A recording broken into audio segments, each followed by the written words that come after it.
ये एक graph last time आपने देखा, पढ़ा, समझा सारा कुछ। तो ग्राफ आपके सामने बना हुआ है। इसमें और आगे जो हमको स्टडी करना है वो ये स्टडी करना है, पहले तो दो बातें, जैसे कि ठीक है, इनको बाद में लेते हैं। सबसे पहले अब हम ये करना चाहेंगे, जैसे हमने सबसे पहले हेडिंग डाल रखी थी यंग्स डबल स्लिट एक्सपेरिमेंट में हमारा मेन मकसद है फ्रिंज की चौड़ाई पता लगाना। फ्रिंज कितनी चौड़ी बन रही है उसकी हमने ये तो पता लगा लिया कि सेंट्रल ब्राइट से वो कोई भी ब्राइट हो या डार्क, वो फ्रिंज कितनी ऊंचाई पर बनती है ये तो हमने पता लगा लिया था। अब हम फ्रिंज की चौड़ाई पता लगाना चाहते हैं। तो पर्दे पर हमें दो प्रकार की फ्रिंजें दिखती हैं, एक दिखती है हमें ब्राइट फ्रिंज और दूसरी हमको दिखती है डार्क फ्रिंज। तो ब्राइट फ्रिंज की चौड़ाई कितनी होगी, डार्क फ्रिंज की चौड़ाई कितनी होगी, ये सारी चीजें सीखनी है। इसीलिए सबसे पहले हमने हेडिंग बनाई हुई है दीप्त फ्रिंज की चौड़ाई, width of bright fringe.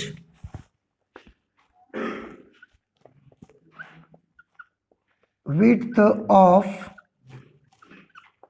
Bright fringe, दीप्त फ्रिंज की चौड़ाई।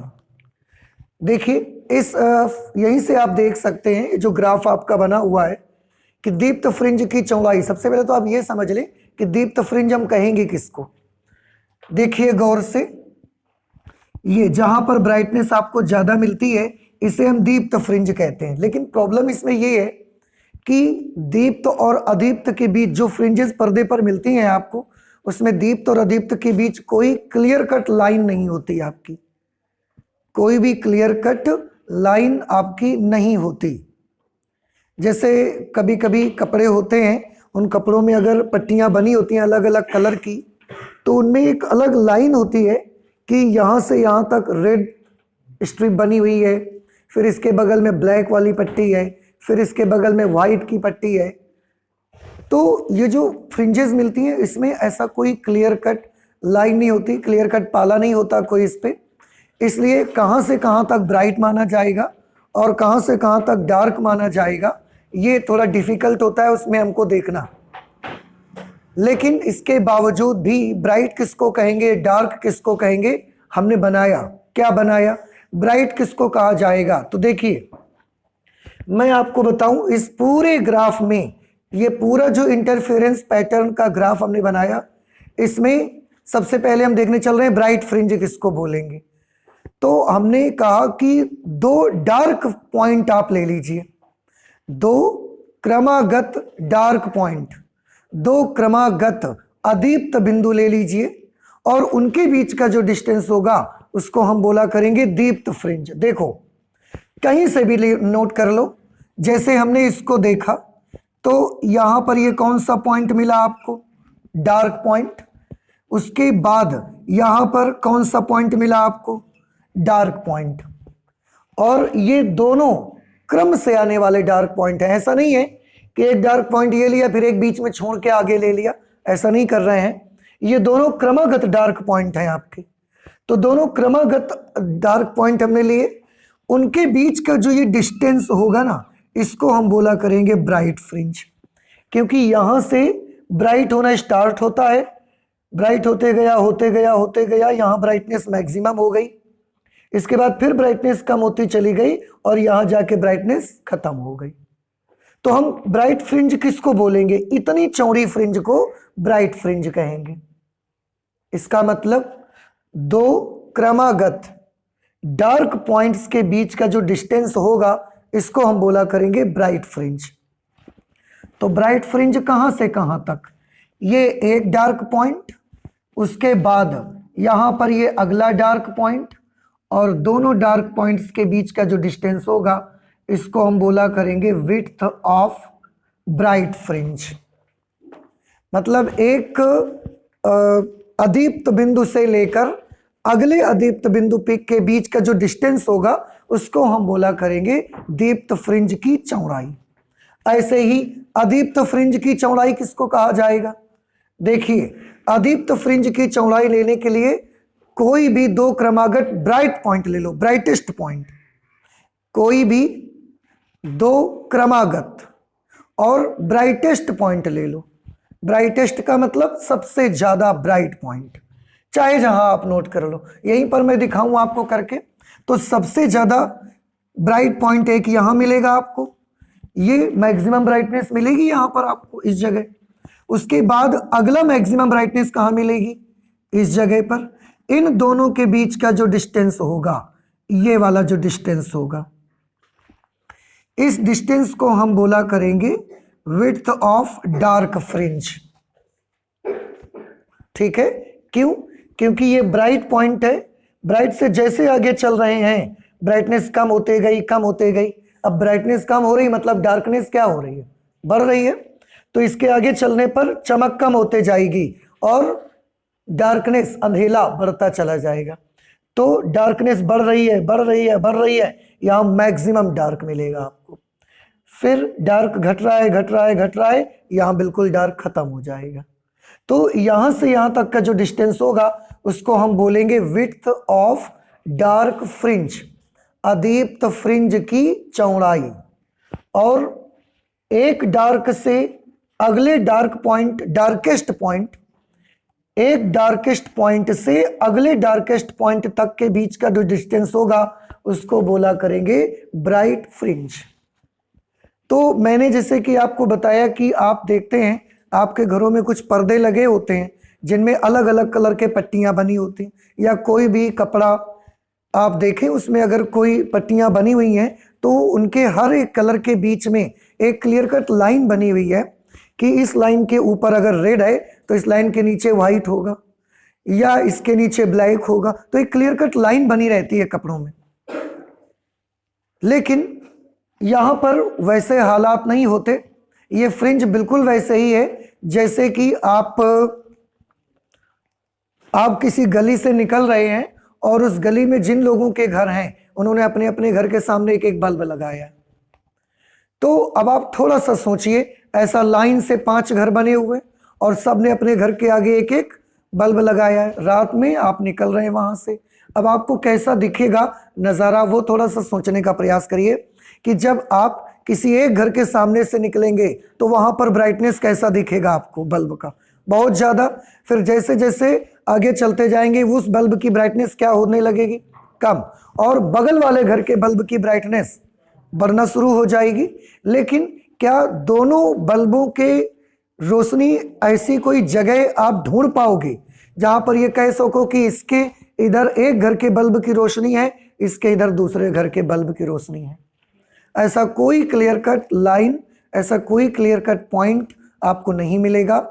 ऐसा ही इंटरफेरेंस पैटर्न में भी होता है कि यहां पर सबसे ब्राइट पॉइंट है, सबसे ब्राइट पॉइंट यहां पर है।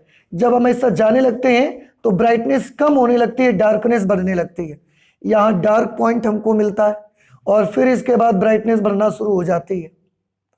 तो एक की ब्राइटनेस जैसे जैसे खत्म होती है दूसरे की ब्राइटनेस क्या होने शुरू हो जाती है, स्टार्ट हो जाती है। कोई क्लियर कट पाला उनके बीच में नहीं मिलता हमको। इसलिए हमने दीप्त फ्रिंज की चौड़ाई और अदीप्त फ्रिंज की चौड़ाई के लिए क्या रूल बनाया है, हमने दीप्त फ्रिंज की चौड़ाई के लिए क्या रूल बनाया है, विड्थ ऑफ ब्राइट फ्रिंज। ये क्या होगी, ये है दीप्त फ्रिंज की चौड़ाई। ये इसके बाद क्या रूल बनाया हमने इसके लिए कि आप पर्दे पर कोई भी 2 क्रम से आने वाले सबसे डार्क पॉइंट पकड़ लो जहां सबसे ज्यादा डार्कनेस हो। एक डार्क पॉइंट हमने ये ले लिया, उसके आगे गए तो एक डार्क पॉइंट, और आगे भी डार्क पॉइंट है, लेकिन मैं बार बार कह रहा हूं 2 कॉन्जिक्यूटिव डार्केस्ट पॉइंट, 2 क्रमागत आने वाले सबसे डार्क बिंदु। एक ये ले लिया, उसके आगे चले तो सबसे डार्केस्ट पॉइंट, एक डार्केस्ट पॉइंट यहां पर भी मिला। इन दोनों के बीच का जो डिस्टेंस होगा that will be the width of bright fringe, दीप्त फ्रिंज की चौड़ाई कहेंगे। अदीप्त फ्रिंज की चौड़ाई किसको बोलेंगे, उसके लिए आप कोई भी 2 क्रम से आने वाले ब्राइटेस्ट पॉइंट पकड़ लो, कोई भी 2, कहीं पर भी ले लो, यहां पर ले लो आप। एक ब्राइटेस्ट पॉइंट ये है, एक ब्राइटेस्ट पॉइंट ये है, इन दोनों के बीच का जो ये डिस्टेंस होगा, ये डिस्टेंस क्या होगा? तो आंसर है विड्थ ऑफ डार्क फ्रिंज। इस तरीके से हमने दीप्त फ्रिंज की चौड़ाई और अदीप्त फ्रिंज की चौड़ाई की परिभाषा बनाई। देखो यहां पर लिखा भी है, किन्हीं भी दो क्रमागत न्यूनतम तीव्रताओं वाले बिंदुओं, न्यूनतम तीव्रताओं मतलब जहां पर तीव्रता सबसे कम है, डार्क पॉइंट्स, किन्हीं दो क्रमागत न्यूनतम तीव्रताओं वाले बिंदुओं के बीच की दूरी को दीप्त फ्रिंज की चौड़ाई कहा जाता है। तीव्रता कौन सी लेनी है आपको? न्यूनतम तीव्रताओं वाले बिंदु, उनके बीच की दूरी को क्या बोलेंगे? दीप्त फ्रिंज की चौड़ाई। और अदीप्त फ्रिंज की चौड़ाई किसको कहा जाएगा? किन्हीं दो क्रमागत अधिकतम तीव्रताओं वाले बिंदुओं, दो क्रमागत चाहिए और अधिकतम तीव्रता वाले पॉइंट चाहिए, मैक्सिमम ब्राइटनेस वाले पॉइंट चाहिए हमको, उनके बीच की जो दूरी होगी उसे हम अदीप्त फ्रिंज की चौड़ाई कहेंगे। ठीक है, ये चीज आपको याद रखना है। क्या ये चीज आपको इस ग्राफ से समझ में आया? कुछ नहीं समझ आया आपको? आया तो आपको समझ में आएगा, फिर ये डेफिनेशन आप बड़ी आसानी से बना सकोगे। और अगर आपको समझ नहीं आएगा, आप सिर्फ रटते जाओगे, तो आज आप रटोगे, फिर नेक्स्ट डे आप भूल जाओगे। तो मैं फिर से एक बार पूछना चाहूंगा, दीप्त फ्रिंज की चौड़ाई किसको बोलेंगे? अदीप्त फ्रिंज की चौड़ाई किसको बोलेंगे? क्या आपको ये बात समझ में आई? ठीक है, अच्छा।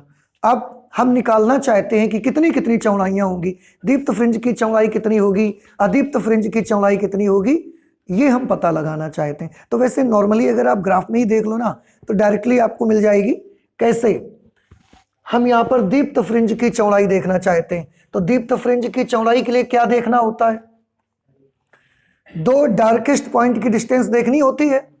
तो मान लिया एक डार्क पॉइंट ये है और एक डार्क पॉइंट ये है, इन दोनों के बीच की जो दूरी होगी उसी को क्या बोला जाएगा? दीप्त फ्रिंज की चौड़ाई। तो क्या आप ये डिस्टेंस नाप के हमको बता सकते हैं, ये दूरी कितनी आएगी डिस्टेंस? देखो यहां से हमने स्टार्ट किया, ये सेंट्रल ऑर्डर फ्रिंज है, यहां से यहां तक की दूरी कितनी है? ये दूरी 3/2 डी लैम्डा अपॉन डी। और यहां से यहां तक की दूरी कितनी है? 1/2 डी लैम्डा अपॉन डी। अगर यहां से लेकर यहां तक की दूरी में, यहां से यहां तक की दूरी को माइनस कर दिया जाए तो ये आ जाएगा कि नहीं आ जाएगा? तो 3/2 डी लैम्डा अपॉन डी में 1/2 D lambda upon D minus करिए, 1.5 में हाफ माइनस हो जाएगा, 1 बचेगा, 1 डी लैम्डा अपॉन डी। ये किसकी चौड़ाई आ जाएगी? दीप्त फ्रिंज की चौड़ाई। तो दीप्त फ्रिंज की चौड़ाई कितनी होती है? Capital D into lambda upon small D. ठीक है, अदीप्त फ्रिंज की चौड़ाई बताओ। अदीप्त फ्रिंज की चौड़ाई के लिए क्या करते हैं? एक ब्राइट पॉइंट लीजिए, उससे अगले ब्राइट पॉइंट तक की दूरी निकाल लीजिए। तो इस ब्राइट पॉइंट और इस ब्राइट पॉइंट दोनों के बीच का डिस्टेंस कितना है? ये ओरिजिन पॉइंट पर है 0 पर, और ये डी लैम्डा अपॉन डी पर है। इसका मतलब यहां से यहां तक की दूरी कितनी? D lambda upon D. तो अदीप्त फ्रिंज की चौड़ाई कितनी मिली? D lambda upon D. दीप्त की कितनी मिली थी? D lambda upon D. इसका मतलब क्या हुआ कि दीप्त फ्रिंज की चौड़ाई और अदीप्त फ्रिंज की चौड़ाई दोनों आपस में कैसी होंगी? बराबर होंगी। ठीक है, हमने लिखा भी है। स्पष्ट है कि प्रकाश के व्यतिकरण प्रतिरूप में, याद रखें लाइट का कौन सा पैटर्न है? ये व्यतिकरण प्रतिरूप है, इंटरफेरेंस पैटर्न है। इंटरफेरेंस पैटर्न, इंटरफेयर का मतलब होता है एक दूसरे में दखल अंदाजी करना, डिस्टर्ब करना। तो ये एक दूसरे को किरणें डिस्टर्ब, एक दूसरे को प्रकाश तरंगें डिस्टर्ब करती हैं, और उसके बाद ये पैटर्न हमको मिलता है। दीप्त तथा अदीप्त, ब्राइट हो या डार्क, सभी प्रकार की फ्रिंजों की चौड़ाई कैसी होती? समान। और कितनी होती? डी लैम्डा अपॉन डी होती। Width of bright fringe is equal to width of dark fringe is equal to D lambda upon d. ठीक है, इसमें कैपिटल डी क्या चीज है? आंसर है स्लिटों से पर्दे की दूरी। याद आया? स्मॉल डी क्या चीज है? दोनों स्लिटों के बीच की दूरी। और लैम्डा जो लाइट आप यूज कर रहे हो उसकी तरंग दैर्ध्य है लैम्डा। सेकंड, सभी दीप्त फ्रिंजों में प्रकाश की तीव्रता समान होती है। ग्राफ से हमको पता लग रहा है। आप देखें, ये वाली ब्राइट फ्रिंज की ब्राइटनेस इतनी, इसकी ब्राइटनेस इतनी, इसकी ब्राइटनेस इतनी, इसकी यहां तक। और आप देखें जहां जहां भी ब्राइट फ्रिंजेस हैं सबकी ब्राइटनेस का ग्राफ एक हाइट पर है या कोई ऊपर या कोई नीचे है। समान हाइट है सबकी। और हाइट किसको रिप्रेजेंट करती है? तीव्रता को। इसलिए सभी ब्राइट फ्रिंजेस की तीव्रता आपस में कैसी है? सेम। तो अगर एक ब्राइट फ्रिंज पर प्रकाश की तीव्रता है 10, तो जितनी ब्राइट फ्रिंजेस होंगी सब पर लाइट की इंटेंसिटी कितनी जाएगी?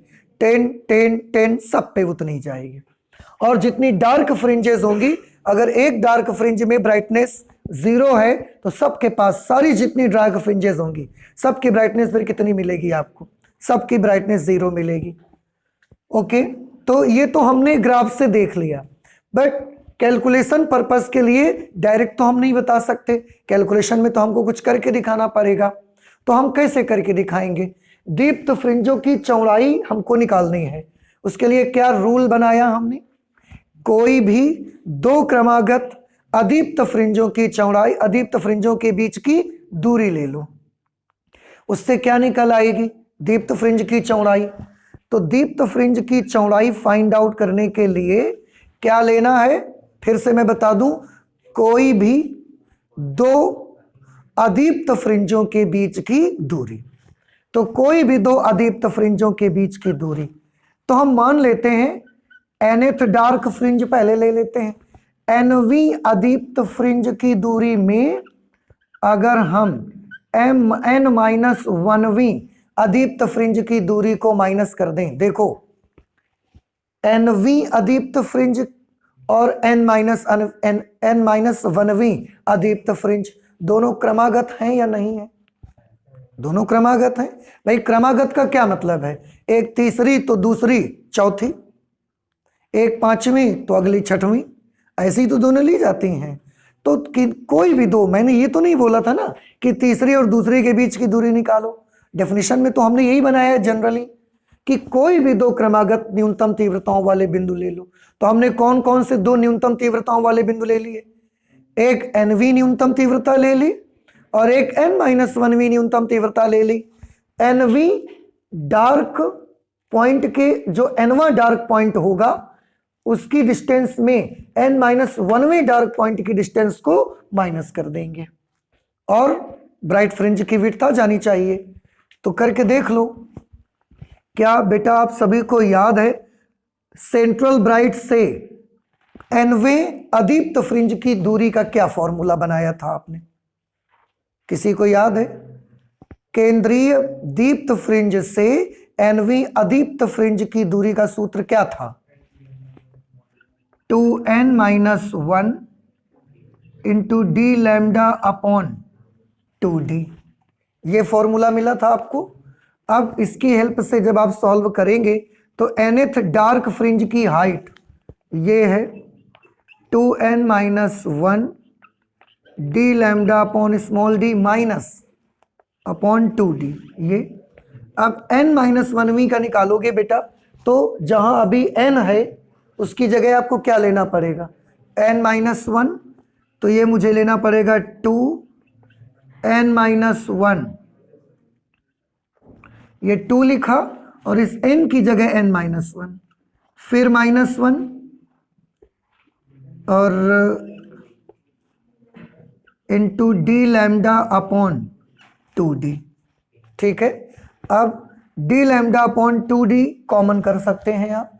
तो जब D lambda upon 2d common हो जाएगा तो यहां क्या बचेगा? आप देखें 2n-1 माइनस, बाहर माइनस अंदर के निशान चेंज हो जाएंगे, तो -2n + 2 + 1 into D lambda upon 2d। +2n से -2n कैंसिल, -1 से +1 कैंसिल, ये वाला 2 इस 2 से कैंसिल हो जाएगा। इसलिए विड्थ ऑफ ब्राइट फ्रिंज, दीप्त फ्रिंज की चौड़ाई कितनी मिलेगी आपको? D lambda upon small D. ये विड्थ ऑफ ब्राइट फ्रिंज आएगी, दीप्त फ्रिंज की चौड़ाई। इसी तरह से अदीप्त फ्रिंज की चौड़ाई भी हमको निकालनी है, तो अदीप्त फ्रिंज की चौड़ाई के लिए भी ऐसा ही कोई फॉर्मूला अप्लाई करना पड़ेगा। Width of dark fringe is equal to, क्या करेंगे इसमें बताइए, किन दो फ्रिंजों के बीच की दूरी माइनस करेंगे? एक एनवी दीप्त ले लेंगे और एक n-1वीं दीप्त ले लेंगे। तो एनवी दीप्त फ्रिंज की ऊंचाई में हम n-1वीं दीप्त फ्रिंज की ही ऊंचाई को क्या कर देंगे? माइनस। अच्छा, एनवी दीप्त फ्रिंज की हाइट का फॉर्मूला क्या था? ये आया था n into D lambda upon d, ठीक है। अच्छा, तो एनवी दीप्त फ्रिंज की दूरी का सूत्र ये था n into D lambda upon D minus n-1वीं दीप्त फ्रिंज की दूरी का सूत्र क्या होगा? n-1 D lambda upon D. दोनों में से D lambda upon D common कर लेंगे आप, तो n माइनस, बाहर माइनस अंदर का निशान चेंज हो जाएगा, और साथ में D lambda upon D. n से ये n कैंसिल हो गया। इस तरह से width of dark fringe will be equal to D lambda upon small d. और आप फॉर्मूले से भी देख सकते हैं दीप्त फ्रिंज की चौड़ाई कितनी मिली? D lambda upon D. अदीप्त फ्रिंज की चौड़ाई कितनी मिली? D lambda upon D. इसका मतलब दोनों प्रकार की फ्रिंजों की चौड़ाई आपस में कैसी होती है? बराबर। तो ये हमारे कैलकुलेशन के अकॉर्डिंग हमने इसके आंसर को पा लिया, ठीक है। अब इसमें आप कुछ छोटे छोटे क्वेश्चंस बना सकते हैं। जैसे सबसे पहला क्वेश्चन सुनिए ध्यान से, अगर हम दोनों स्लिटों से पर्दे के बीच की दूरी कैसे लिखते हैं इसको? कौन सा डी? Capital D. अगर हम स्लिटों से पर्दे के बीच की दूरी को बढ़ा कर दें और दूर कर दें, पर्दा दूरी बढ़ा देंगे तो फ्रिंज की चौड़ाई पे क्या इफेक्ट पड़ेगा? फ्रिंज की चौड़ाई बढ़ जाएगी। Very good. क्यों? क्योंकि फ्रिंज चौड़ाई का फॉर्मूला क्या है? D lambda upon D. तो जब आप पर्दे के बीच की दूरी, पर्दा और दूर कर दोगे स्लिटों से, तो डी बड़ा हो जाएगा और फ्रिंज और ज्यादा चौड़ी चौड़ी बनना शुरू हो जाएंगी। फ्रिंज की चौड़ाई कैसी हो जाएगी? बढ़ जाएगी, ठीक। उसके बाद अगर हम ये जो दो स्लिटें लगी थी इनके बीच की दूरी को ज्यादा कर दें, अभी इतने पास पास लगी हैं, इनके बीच की दूरी ज्यादा कर दें तो फ्रिंज चौड़ाई पर क्या इफेक्ट आएगा? स्लिटों के बीच की दूरी कम कर देने से फ्रिंज की चौड़ाई, इसको बड़ा कर देने से, सॉरी, अगर कम है, अगर हम स्लिटों को और दूर दूर रखे दे रहे हैं तो स्मॉल डी को ज्यादा करने से फ्रिंज चौड़ाई कम हो जाएगी, यानी कि फ्रिंजें जो होंगी वह पतली पतली बन जाएंगी। बात समझ में आई? इसके बाद और भी क्वेश्चन, जैसे अगर हमने एक बार एक्सपेरिमेंट किया रेड लाइट को लेकर के, स्लिटों पर जो हम लाइट का सोर्स लगाते थे, हमने ऐसा सोर्स लगाया कि उससे रेड लाइट निकलती है, और फिर एक बार हमने ब्लू लाइट से किया एक्सपेरिमेंट, रेड लाइट से किया फिर ब्लू लाइट से किया, कौन सी फ्रिंजें ज्यादा चौड़ी होंगी? रेड लाइट से जब आप एक्सपेरिमेंट करेंगे तो फ्रिंजें ज्यादा चौड़ी होंगी। क्यों? Very good. इस फॉर्मूले में रेड लाइट डालने से और ब्लू लाइट डालने से स्लिटों पर इस फॉर्मूले में कौन सी चीज में बदलाव आएगा? लैम्डा में चेंज आएगा। रेड का लैम्डा ज्यादा होता है इसलिए रेड फ्रिंज की चौड़ाई भी ज्यादा होगी, ब्लू का लैम्डा कम होता है इसलिए ब्लू फ्रिंज की चौड़ाई भी कम होगी। अब और देखिए क्वेश्चन, इसमें ये क्वेश्चन आता है कि मेरे पास पर्दे में इतनी जगह है, केवल इतनी जगह है पर्दे पर, बस इससे ज्यादा मेरे पास पर्दे में जगह नहीं है। अब ये बताएं, रेड लाइट की फ्रिंज हमने एक बार बनाई, एक बार ब्लू लाइट की फ्रिंज हमने बनाई, कौन सी प्रकार की फ्रिंजें ज्यादा बनेंगी? रेड लाइट वाली फ्रिंजेस ज्यादा बनेंगी या ब्लू लाइट वाली फ्रिंजेस ज्यादा बनेंगी? सोचो कौन सी वाली ज्यादा फ्रिंजेस बनेंगी? डिस्टेंस पर इतनी है मेरे पास लिमिटेड, इतनी ही दूरी पर पर्दे की इतनी ही लंबाई में ब्लू फ्रिंजेस का संख्या ज्यादा होगी या रेड वाली फ्रिंजेस की संख्या ज्यादा होगी? ब्लू वाली, रेड वाली? ब्लू वाली ज्यादा होगी। क्यों? रेड वाली कैसी बनती है? चौड़ाई ज्यादा होती है।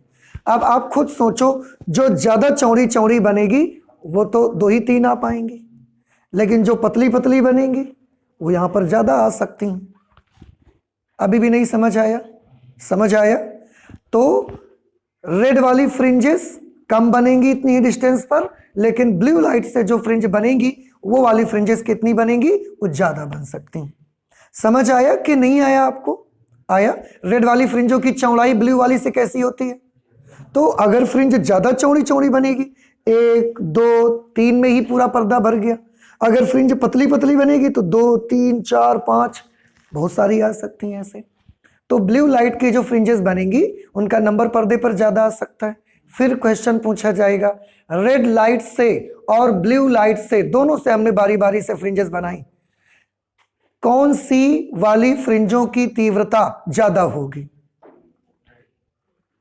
कौन सी वाली फ्रिंजों की तीव्रता ज्यादा आएगी? बताओ। रेड वालों की कि ब्लू वालों की? ब्लू वालों की ज्यादा आएगी। आप सोचिए, लाइट तो उतनी दे रहे हैं हम उसको, अगर लाइट हम उतनी ही दे रहे हैं, रेड वाली इतनी चौड़ी बन रही है और ब्लू वाली इतनी पतली बन रही है, तो आप टॉर्च जलाते हैं, टॉर्च जलाने के बाद लाइट ज्यादा फैल जाती है तो तीव्रता ज्यादा होती है कि कम फैलती है तो तीव्रता ज्यादा होती है? जब कम फैले तो तीव्रता कैसी रहेगी? अगर उतनी ही लाइट इतनी दूर पर पड़ेगी तो चमक कम होगी, अगर उतनी लाइट इतनी दूर पर पड़ जाएगी तो इंटेंसिटी ज्यादा होगी। तो ब्लू लाइट वाली ज्यादा चमकेगी और रेड लाइट वाली कम चमकेगी। समझ आ रहा है आपको? नहीं समझ में आ रहा है?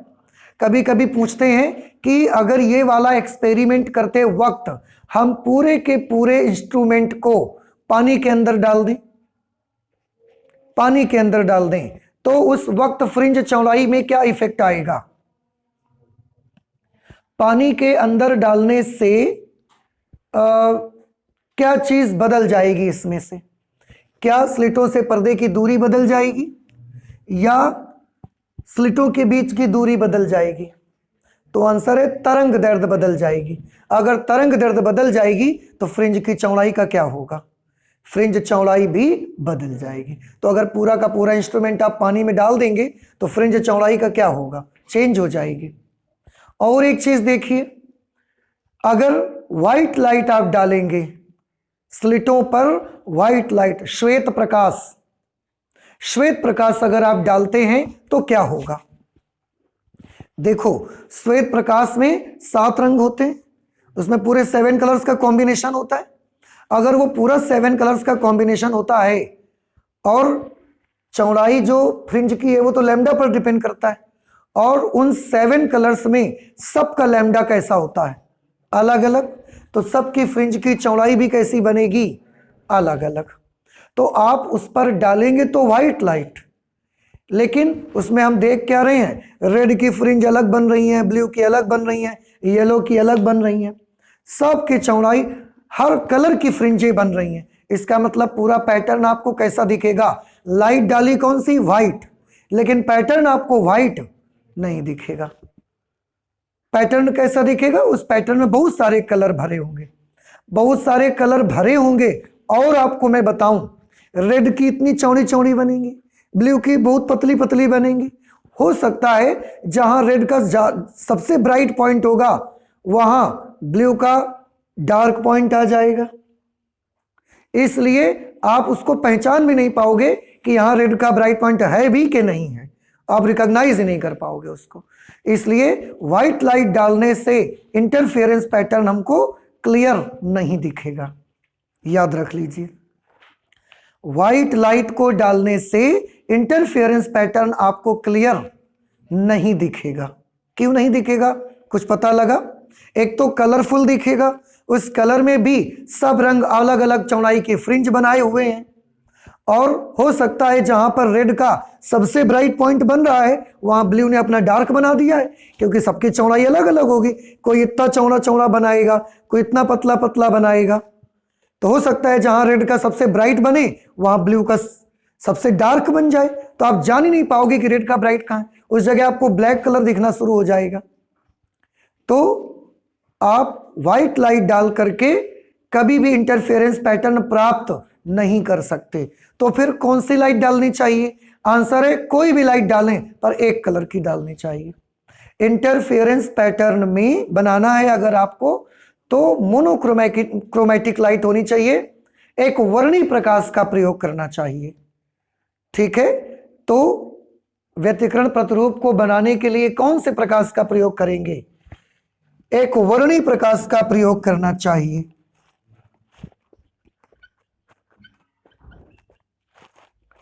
एक वर्णी प्रकाश, जिसे अंग्रेजी में बोला जाता है मोनोक्रोमैटिक।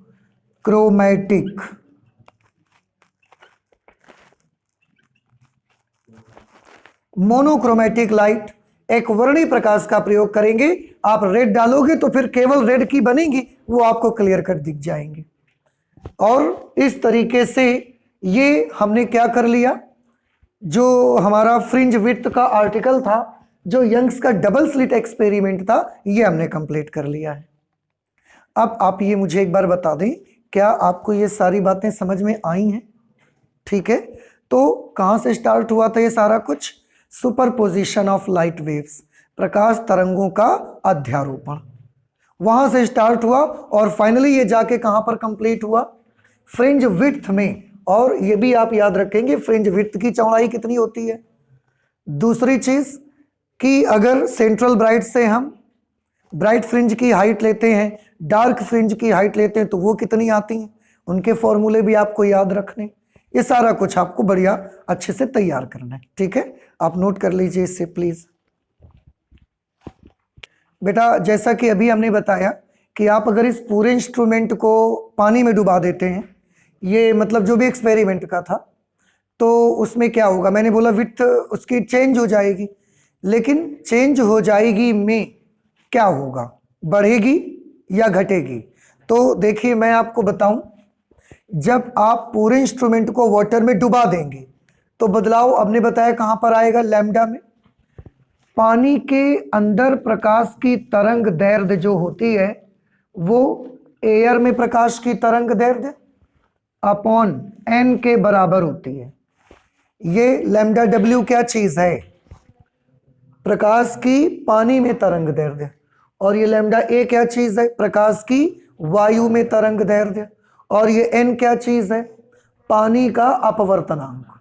ठीक है, अच्छा n का मान हमेशा 1 से अधिक होता है, ये आपने पढ़ा है। अगर n हमेशा 1 से ज्यादा होगा तो लैम्डा w हमेशा लैम्डा a से कैसा होगा? कम। ये ज्यादा होगा तो ये कैसा होगा? कम होगा। तो इसका मतलब जब आप पूरे उपकरण को पानी में डाल दोगे तो उसकी जो प्रकाश की तरंग दैर्ध्य है वो क्या हो जाएगी? वो घट जाएगी। लैम्डा w घट जाएगी, प्रकाश की तरंग दैर्ध्य घट जाएगी।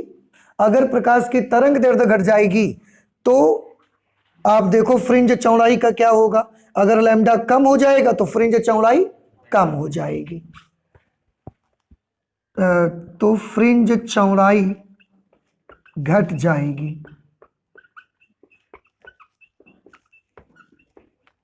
एक तो ये पॉइंट आपको याद रख लेना है। अब समझ आ गया सभी को? ठीक। अच्छा, इसके बाद बेटा आप एक बात और याद करें, जब हमने स्टार्ट किया था इसको सुपरपोजिशन से रिलेटेड कुछ बातें, तो बीच में एक जगह पर एक बात करी थी हम लोगों ने कि अगर दो तरंगे हैं, एक ये वेव है, ये पर्दे पर पहुंचेगी, इसका आयाम अगर a है तो पर्दे पर कितनी चमक मिलेगी आपको? a स्क्वायर या I चमक मिलेगी? a स्क्वायर I मान लो आप। एक दूसरी वेव जाएगी यहां से, ये भी पर्दे पर जब पहुंचेगी तो कितनी चमक आपको मिलेगी? अगर इसका भी आयाम a है तो a स्क्वायर, लेकिन जब दोनों एक साथ जाएंगी और उनके स्रंग से स्रंग, गर्त से गर्त, स्रंग के साथ स्रंग, गर्त के साथ गर्त, ऐसे जाएगा तो कौन सा सुपरपोजिशन हुआ? ये सुसंगत तो है, और सुसंगत में भी ये कौन सा वाला आएगा? संपोषी। और संपोषी वाले समय प्रकाश की तीव्रता कितनी मिलेगी आपको? a प्लस ए, तो 2a का होल स्क्वायर, और प्रकाश की तीव्रता कितनी मिलेगी आपको? 4a square. या आप ऐसे समझ सकते हैं कि एक वेव अगर पर्दे पर आती है तो प्रकाश की तीव्रता मिलती है I, दूसरी वेव अलग से आती है तो प्रकाश की तीव्रता मिलती है I, लेकिन जब दोनों तरंगें एक साथ पर्दे पर पड़ती हैं तो उन कुछ बिंदुओं पर प्रकाश की तीव्रता कितनी मिलती है? 4I।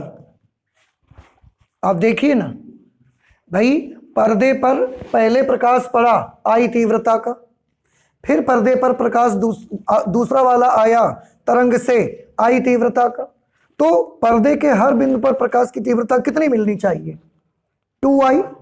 एक I और दूसरा वाला I तीव्रता, तो पर्दे के हर बिंदु पर प्रकाश की तीव्रता कितनी मिलनी चाहिए? 2I। लेकिन हमको जहां पर दीप्त फ्रिंजें बनती हैं वहां पर प्रकाश की तीव्रता 2I नहीं मिलती। कितनी मिलती है? ऐसा कैसे हो जाता है? जबकि ऊर्जा संरक्षण का तो नियम है कि ऊर्जा संरक्षण बोलता है ना तो एनर्जी आप नष्ट कर सकते हैं और ना तो आप उत्पन्न कर सकते हैं। तो एक तरंग आई तीव्रता लेकर, दूसरी आई एक और आई लेकर के, तो तीव्रता 2I होना चाहिए, 4I कहां से आ जाता है फिर ये? क्या ऊर्जा संरक्षण का नियम यहां नहीं लगेगा? आंसर है ऐसा नहीं हो सकता, ऊर्जा संरक्षण का नियम तो लगेगा। तो फिर 4I कैसे बनी? आप उसको ध्यान से सुनिए मेरी बात। ये एक पर्दा है पूरा, पर्दे पर एक तरंग आती है, कितनी तीव्रता लेकर? I। पूरे पर्दे पर कितनी तीव्रता फैला दी उसने? I तीव्रता। दूसरी वेव आती है, वो भी कितनी तीव्रता लेकर आ रही है? I। उसने भी अपनी पूरी तीव्रता फैला दी पर्दे पर, तो पर्दे के हर जगह कितनी कितनी तीव्रता हो गई? 2I 2I 2I हर जगह। नहीं समझ आ रहा है? अरे पर्दे पर पहली वेव जब आई थी तो पूरे में कितनी तीव्रता फैलाई? I। जब दूसरी वाली तरंग आई तो उसने भी तो अपनी तीव्रता I फैलाई, तो पर्दे के हर जगह पर कितनी परत है तीव्रता की? 2I। यहां भी 2I 2I 2I सब जगह। लेकिन जब इंटरफेरेंस पैटर्न बना उस समय क्या हुआ कि यहां की, देखो ध्यान से देखना, यहां भी 2I होना चाहिए, यहां भी 2I 2I 2I सब जगह। लेकिन एक्चुअली हुआ क्या, यहां का 2I उठा और ये 2I इसमें चला गया, तो कितना बन गया? यहां 4I और यहां 0। ठीक तो है? यहां की तीव्रता कितनी हो गई? 4, और यहां की तीव्रता कितनी हो गई? 0। 0 मीन्स डार्क, तो ये कैसा हो गया? ब्राइट। और उसके बगल में कैसा हो गया? ठीक है। फिर उसके बाद ये भी 2I था, ये भी 2I था, ये वाला 2I उठा, ये 2I यहां पर इसके ऊपर आ गया। अगर ये 2I इसके ऊपर आ गया तो यहां पर कितना हो गया? 4I, और उसके बगल में कैसा हो गया? तो ठीक तो है, एक ब्राइट बनता है और उसके बगल में क्या बनता है? हाँ, यही तो हो रहा है ना। इसलिए तीव्रता कितनी कितनी सब जगह हो गई? 4I 4I 4I, और हर 4I के बगल में 0, 4I के बगल में 0, 4I के बगल में 0, 4I के बगल में 0। तो ठीक है, यही तो हो रहा है। अभी भी नहीं समझ आया? इसका मतलब व्यतिकरण में क्या होता है? आंसर है व्यतिकरण में प्रकाश ऊर्जा का रीडिस्ट्रीब्यूशन होता है, पुनर्वितरण हो जाता है। यहां की तीव्रता उठ के यहां चली जाती है, यहां की तीव्रता उठ के यहां चली जाती है, तो एनर्जी का क्या हो रहा है? पुनर्वितरण हो रहा है। ऊर्जा संरक्षण के नियम का पालन होता है। ऊर्जा बाहर से नहीं आई, वहीं की तीव्रता, वहीं की एनर्जी उठ के अगल बगल चली जाती है। तो आप याद रख लीजिए कि व्यतिकरण की घटना में, प्रकाश के व्यतिकरण की घटना में ऊर्जा का, प्रकाश ऊर्जा का पुनर्वितरण होता है। लिख लीजिए, लिख लीजिए सभी लोग। व्यतिकरण, प्रकाश के व्यतिकरण की घटना में ऊर्जा का पुनर्वितरण होता है।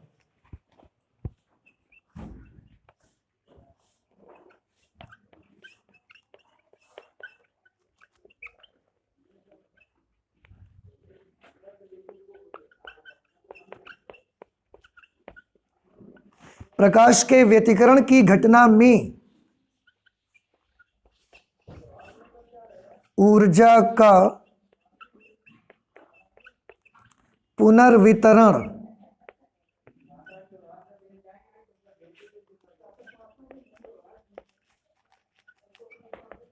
रीडिस्ट्रीब्यूशन होता है।